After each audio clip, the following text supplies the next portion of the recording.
all this here wasn't here. So we created this wall to create this sitting room. We brought the kitchen in here, and what we also did, I think, which was very, very important. How many options can I get? I know. Literally, and open that up as well like that. So yeah, so amazing that I've walked into the house. Looking back, what had been done here, it's just unbelievable, you know. So yeah, tell me now we're sitting now looking at the figures. Would you be able to explain to me, paint a picture of what we've done in this property so that holistically, so people can see exactly what we've done, because some people might not appreciate what they've seen in the video right now. Yeah, that's a good question. I'm thinking the best way to probably do this is to sort of like maybe break it down in stages, so people can appreciate all the different things that have happened. Mm-hmm. So as we mentioned initially, moving in, we didn't have any back doors, and also the front door needed to be replaced because half of it was gone. So first things first is to think about securing the property. But whilst the property is being secured, or because it takes time for that work to go on, you also needed to sort of continue your work in here, because once the door comes in, you don't want to hurt the door with all the work that happens. Absolutely. Yeah. So we had to start everything from scratch. We also spoke to an architect as well to get his opinion on the different things of which you also need to pay for that service. And then we brought our builders in, to now create what this structure looks like right now. So from the plastering to the places where the blocks were not so secure, to the roof that had to get repaired. So just for that stage alone, I would say maybe cost something close to maybe 20,000. Because I remember first, I think what we also did here is that we did not just replace the doors and windows. Sorry, the front and back door. The windows are brand new windows. Literally throughout the properties, we changed all the windows. All the windows are brand new. Right, obviously we did the door because that door there wasn't a door, it was a wooden door if I remember correctly, just a sloppy door. We changed that door. Once we've changed that door, I think what we also did basically is, because this was a shell, isn't it? This was 4 walls. What we did basically, the previous owner had already started doing some works. And what we did basically is to get our architect to come and look at what had been done previously, and also look at the beam and the joist that they put into the property. And then with that information, then we contacted building control to kind of come and survey the property to see what had been done, if it's done accurately, whether all the measurements were done. We had a bit of a sticky point there because they keep messing us about. But that's what I think we did. And then by then the builders already come here. So what they did basically is to strip everything else. Right? So once they stripped everything else, they then basically went to the shell, including upstairs. The first thing we did is to get rid of all this rubbish that was in this property. Okay, and then the next thing we did was basically is to get the electrician to come in to do the first fix, if you remember, because we had to upgrade every single wiring in this house that had already been started to do. So we upgraded all that. Once we've done that, then we got the plumber in, isn't it? Because literally we had a new central heating system. We had new radiators, new boilers, the plumbing, everything, the pipes, everything is brand new. It's literally a new house. So I think we've done that. And then once we've done that, then we got the plastering, right? So what did the plasterers did? So the plastering, the plasterers came in to obviously, first of all, haven't done the wooding, and boarding for all the walls, came in to now plaster everything all through. And I think even whilst that was happening as well, like we also had to bring building controls in as well to make sure that because they too had recommendations for how this was done, because I remember at that point in time they also had to comment on things like the insulation, of which we're already doing it right, but obviously you need to keep the evidence for them. And for some areas which we had not done, like the loft, we now had to leave that till the end. So we did all of that plastering job, and I think that was when we started to appreciate the shape in which the property was taking. Correct, yes. Yeah, because at that point now you could then see the different rooms, the different use or what you have the idea of now how is literally because the shell was coming up now. Yeah. It was coming up. So the reason why building control was involved is because of the beam. So they wanted to see the beam is being installed correctly before they can actually approve it. Yes. So that's why they were in. So they came around, inspected it, because once you've got a beam, you're going to box it in, aren't you? And then skim over it. So they needed to see it's been done properly. So that's why they were here. Although it delayed us a little bit, but they eventually get here. And then after we've done the skimming, we have the second fix of electric, second fix of plumbing. And then we had the joineries going, the doors, the architrave, the skirting board, the kitchen, everything got installed. Once that's done, and then obviously then we start painting and we decorated the whole house. So basically that's the overview or the summary of what we've done. So take me back when we bought the property. How much did we buy it for? Do you remember? Do you recall? So it's my first property, so all the details are here. So I bought this for 142. 142,000, okay. 142,000 auction price. Okay. Yeah. So that was our final. That was our reserve price. So we bought the property at that price, right? Yeah. Fine. So estimate. You might not know. You don't want to give all the figures if you don't want to. How much have we spent renovating the house roughly? I would say roughly about 50 grand. 50 grand. Okay. Yeah. So that's about 200,000 pounds. Yeah. Close to. So we spent close to 200,000 pounds to do the property up. Obviously, we use investors' money. We use loans to buy the property, and also we use other family and friends investors. So I'm going to touch into that in a minute, but actually let me talk about that now. I know when we started, we done the work and then we needed money to fix the renovation. I said, listen, bro, I don't care, go and raise that money. Right? Tell me a bit how you were able to raise the money to do the property as it is now. Okay.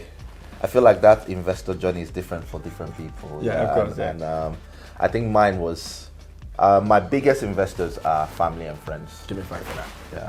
Those are my biggest investors, family and friends. And even securing the deal as well, like family and friends had to play a significant role because my situation is a bit,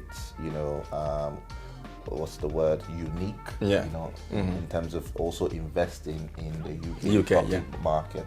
So had to get a few friends and family involved.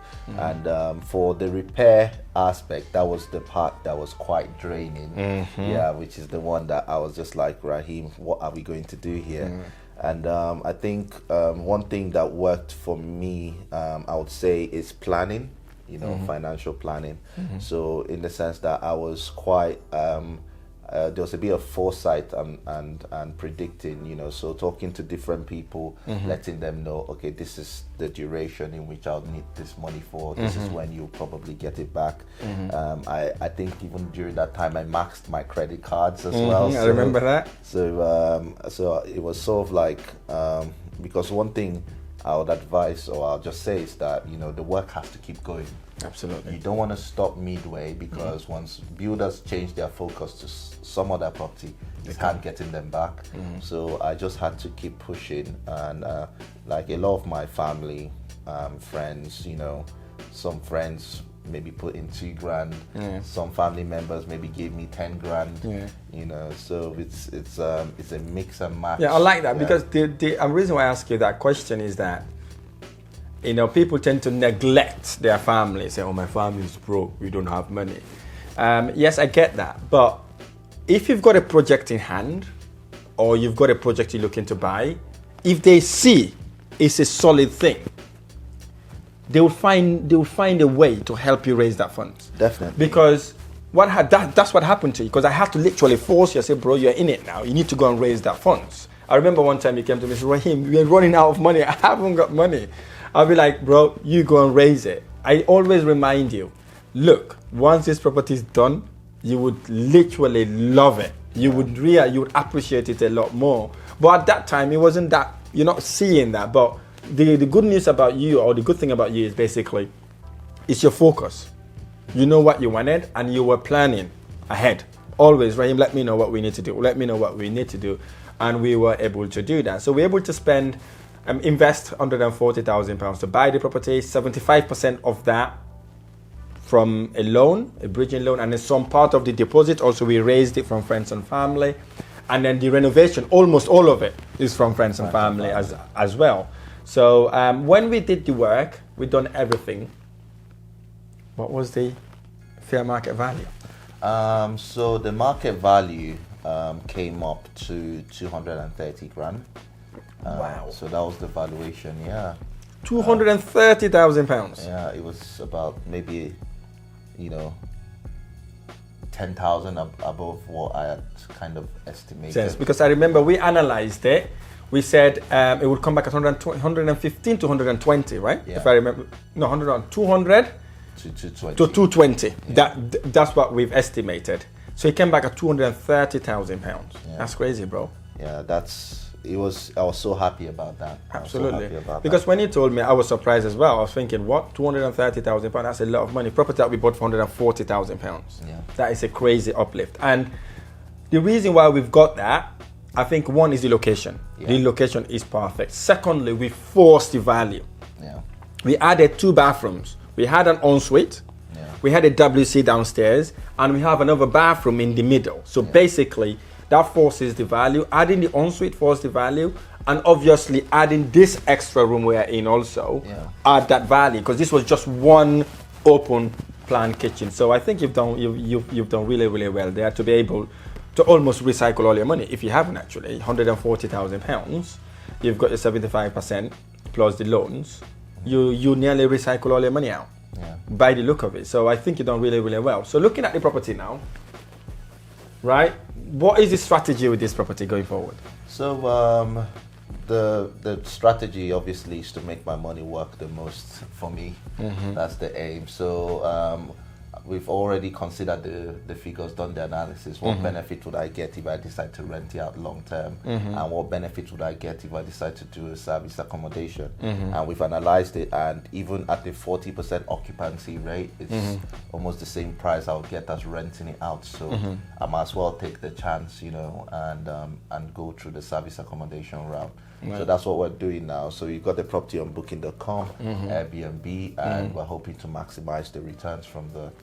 Absolutely. So I think it's the best strategy. Looking at the location, I don't want to give away the location as well. So very close to a university, very close to a beach, and it's also very close to a football stadium. And it's one of the biggest cities in the UK, if you want to be considering that, and it's one of the second cities as well. So it is a very, very good location. So looking at this property then, in average, right, let's just say 60% occupancy rate. How much do you reckon we would make a year? Because you just done the figures. Yeah, 60% occupancy rate. I think that comes down to about 17 grand, close to 20. So 17 grand was the 50%. minimum of having just 3-4 people in the property. Right? So if we were to have it in average, 6 to 7 people, let's say 6 people here. Yeah? A year, you're looking at 20 to 25,000 pounds. Yeah, definitely. 100%, 20 to 25,000 pounds. So, and that's the figure we're gonna be aiming at. So, that then get me to just remember when you approached me, saying, Rahim, I want to get into this, and you're very serious about this. I think you approached me twice, isn't it? First, it was the other person. Then you went and you came back. So take me back of what convinces you to work with me. It's true. It's funny you remember the first time, actually. So the first time I approached you, I don't think I had everything right then. I was still a student. I was in my 3rd year of PhD at that time, and obviously I was working part-time, so the income and all of those necessary things you need to maybe get finance weren't there. So you were like, well, just go back first and finish up, get a job, and we can talk again. So obviously I was eager to invest. So as soon as I got a job, I was like, okay, this is time now. Let's talk about this again. So I think I attended one of your online sessions and then heard about the the mentorship program, and I was thinking to myself, like, this is I think this will be a good avenue for me to learn, you know, and also understand the whole property investment. I think prior to that, I'd already, I don't remember where I heard about BRR for the first time. So for the fact that the whole concept of BRR was to recycle funds, I was just thinking to myself, I need to make my money work the most for me. And, you know, spoke to you, we had the first conversation. I think one of the things you're telling me then is like, if you're not ready to work, like, don't do it. Don't do it, you know. And I went back and I paused for a bit, and I was like, well, I'm sure I want to get into this. So I think it was good that I did, and the whole guidance all through is something that I've learned from. It's something that has also broadened my scope as well, because sometimes when you come into property investment, you have an idea of what you think it is, and then by the time you now get in, you now really understand what it really is. So it's also broadened my whole knowledge about it. So for me, what I'm just remembering now, kind of getting into tears now. I remember when he came and said, Rahim, I've got a PhD, I've got this, but the job I'm getting is what anybody with any degree would get. I remember you saying, this is not satisfying, you could do better than that. And I think you even mentioned the money you were making. And then you're like, I've got the PhD. This is nothing, bro. This is not getting me anywhere. This is not where I want to be. And then I was like, bro, if you do what you intend to do, it would really, really, I'm getting emotional. I don't know why, man. Right? And I can see that you really want to do it. And you've got the work also that you want to do. And the work is not fulfilling. And you need this, you need to do this, and you haven't got the money there to do it, and you really want to do it, right? And but with your tenacity, you went out and raised that money. I can still visualize you walking through those doors. Remember the office? So you walked in and said, "Here you go, Rahim. I want to go. I want to start this thing." And I can see you really, really want to do it. So now walking into this house right now, right? Thinking about where we started, like when you walk into that, you got your envelope giving me that money. It's emotional, man. I'm telling you now, it is crazy. And this is where you are now, man. I know. You know, this is crazy. And now, even if you're not making money in here, walking into this house, knowing that it's yours, right? You've made a difference. You come as a student. Right? And now here, for me, there's no money, nothing that would equate that joy that it brings to me. Knowing that literally you've done this, bro. You know, especially when you doubted yourself thinking, am I going to do that? So I commend you for doing that. And not everybody would do it. I'm telling you now, because the reason also I'm being emotional, because what we get told back home, come to the UK, it's all flowery, all amazing. When you come round, you see some completely different picture. True. And for you to be able to, because I've seen people come in here working as a bankers back in Nigeria, some working as doctors, only to come here, work as a care workers. That's so true. Right? That's so true. But they could not get out of that. Right? They've lost that massive job, they've lost this all amazing things, and now here, they got stuck, they can't go back home. They start to prolong it, start getting one master's on the other, one master's, and they end up getting PhD. For you to be able to get yourself out of that, to having this, even if this is the only property you have in the UK, bro, this could fulfill your whole retirement back home. Even if it's making you only £300 a month, that's lots of naira back home. I'm telling you now, it's lots of naira back home. So I think you've done well. I think you have absolutely smashed it, and you never gave up. So what advice do you have for people that are thinking, or that thought, listen, I'm stuck here now. I've got my degree, I just have to do the care work, I just have to do my cleaning job, I just have to do this. What advice do you have for people that are thinking that they are stuck? That's the way of life now. Yeah.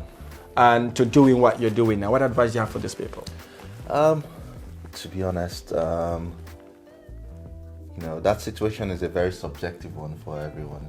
And I think what I would advise anybody in that situation to do is to have a picture. Have a picture of what you think you could be doing or what you think you would want to do, and then next thing after that is to then go out there, find out who's doing it, and try to learn. That like there's no end point for learning, and there are so many forms of learning. Apprenticeship is a form of learning. Mentorship is a form of learning. So you have to go out there and forget all those narratives, in your mind. Nobody has done this here or nobody has done that there. Forget about those narratives and just broaden your scope by first of all picturing. That picture has the potential to expand. Correct. Even once you gain more knowledge, and don't be scared to expand it. And definitely get somebody who you can almost walk in similar path if possible. I think that's one way of doing it, especially when you have the fear. Because I think a lot of things sometimes by the time you begin to learn, you're like, oh, I knew this, but I didn't know how to implement it. Or you now know how to implement it just because you've worked with somebody who's walked that path. Correct. Before. So I would say definitely, get a picture of what you want. Find somebody or somebody that you can almost follow or learn from, and hopefully that that sort of overcomes your fear, and then you're able to work more independently. Fantastic. I love that, bro. I love that. So like about getting someone to guide you through the process. So that's good. So for the people that are worried about money, because you thought the money you have was enough. So what advice do you have for people that are thinking, oh, maybe properties, I need money, I need to have lots of money ready for me to invest? Well, that's the thing. There are so many strategies. The strategy I went for favored me to an extent because I technically had some savings. There are some people who probably don't have that much savings, and it means that you might benefit from a different strategy to what I did. So I think first of all, I think it's good for you to first of all talk to somebody to understand your financial position. You understand the boundaries towards your investment. Sometimes it's not really a boundary, it's just okay, try a different strategy first, accumulate some income, and then move to a strategy which you want. So I think it would be first of all understand your financial situation, get some advice on how you want to invest. Maybe find a strategy that works with your unique financial situation, and then obviously you can then think about how to raise that fund within your strategy. From my situation, obviously, I think personally I would also say have a plan A, plan B, plan C, plan D, plan F for your finance situation, if need be, because mine had to do with some bulk finances, so it just meant that I needed to really knock on doors, to get people to know what I'm doing first of all, see the potential as well, because once people see the potential, they are then willing to give you money to invest. So it means that you have to have done I think one of the things I learned, especially having workers here, is to measure twice and cut once. So it means you have to go back to your numbers, revisit those numbers, keep checking those numbers, be sure that those numbers make sense to you and you're convinced about them. Once you're convinced about them, it's easy to convince any other person to absolutely say, I love that. So that's what we did in the mentorship program. In the first meeting is about financial position. We want to know where we are financially, what we can take advantage of, and then we go and get it. So I like you brought that, because so many people thinking money is the problem. In most cases, money isn't the problem. It's knowing what to do is the problem. So the money would always follow value. So wherever you've added value, for example, here, you're adding value. The amount of money follow you. You have to go strive and get it, but you end up getting it. So if you were to advise someone about our program, so what do you think makes our program different to any other programs out there? I would say the mentorship itself is something where I'd not really gained that much mentorship before, but the value for me is the fact that you have somebody who is willing to walk the path with you. You understand? So it will get scary at some times, and you have somebody to ring and be like, well, it's getting scary. You know, it will get difficult. Sometimes you might even be giving up, and you have somebody to call you and be like, what's happening? I've not heard from you in a while. Are you still on the path we said you're on? You know, so these are the things that really, you know, you benefit from.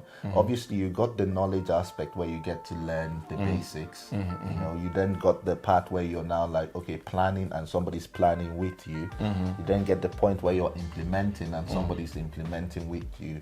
So you've got that experienced person with you giving you advice. You also got a network of people on that similar program where you're also able to be like, oh, what did you do in your property on this stage? This is what I'm finding. Did you face the same problem? So you have like a network as well to sort of talk to each other about it. So these are the benefits. I would say, you know, obviously if you're not in that network, you don't really know the benefit. You know, the benefit until you're in there, and then you really realize. Yeah, I think the personal touch, which you just talked about, with the people we mentor, it's not like we take you on, we give you to someone else to deal with. The thing what I am grateful for, I continue to be grateful for as well, is working with people in personal level. And you get that personal touch. I'm not one of those said, don't ring me, ring my PA or ring my assistant. You get that connection, and I don't create barriers. I don't like to create barriers. I like us to feel like we are the same. And I think that has helped a lot. It has helped help you, help me, help the other people that I work with as well. And we've got this group where you can just contact someone, they ask why they're, people will be bombarding you with lots and lots of information. So that is good to know. So looking forward now, we've got this property. Yeah. We have renovated it. Yep. We've got the blueprint. What's the plan going forward? Repeat. Beautiful. Repeat. I like that. That's I like that. So, how many properties are you looking to get this year? So don't give me baby goals. Well, this year I have two ideas. Good. I'm thinking of either replicating this twice, if possible. Good. Okay. Or I go for a bigger project. Good. So okay. I'm thinking I could go for a block of properties, maybe 3 or 4 flats. Good. You know, as one project, or I can pick up 2 residential projects as well.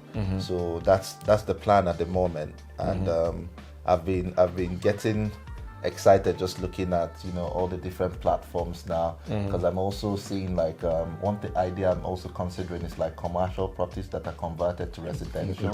And I'm like, oh, that's actually interesting. So it's an experience I'll probably also want to get. Fantastic. So, yeah. I love that, man. I love that. This property is already going to be making it 20 to 25,000 pounds. So literally, you've got money coming to you. So use it wisely. Don't use the profit to go on holiday, right? So use it to reinvest. I deserve one holiday. Of course, you deserve. Definitely, after doing this, why not? You deserve it. So, so all I'm going to say, basically, Emmanuel, you've been amazing. You've done absolutely amazing. You've smashed it. You've not just done it, you've also impressed me. When I walked into the property, I wasn't expecting it to be like this. I'm gonna be honest with you. I'm thinking, okay, you just done the basic things, he wants to make money, he's walking out of it now, so done. When I walked in here, it looks amazing, it looks beautiful, you put your heart into it. Yeah. Right? And anybody who walks in this property would really, really love it. I love it. And all I would say basically is it is amazing to work with you. It's been a pleasure. It's been exciting. And I'm looking forward to continue working with you. And thank you for inspiring the people that are watching this video. Thank you. And I just want to say personally as well, like, thank you. You know, one thing I did learn from mentorship as well is that, you know, as much as you're learning from your mentor, the experience you also give your mentor as well as a mentee is also quite unique. And I just wanted to say, like, walking the whole path, you know, with you, working with you was also amazing for me. So really, really thank you. I'm looking forward to working more. Brilliant. Thank you, bro. Thank you. I really, really appreciate that. Thank you. So thank you so much for watching this video. If you like this video or any of my videos, smash the like button below, subscribe to my channel for more amazing videos. I look forward to sharing the next success story.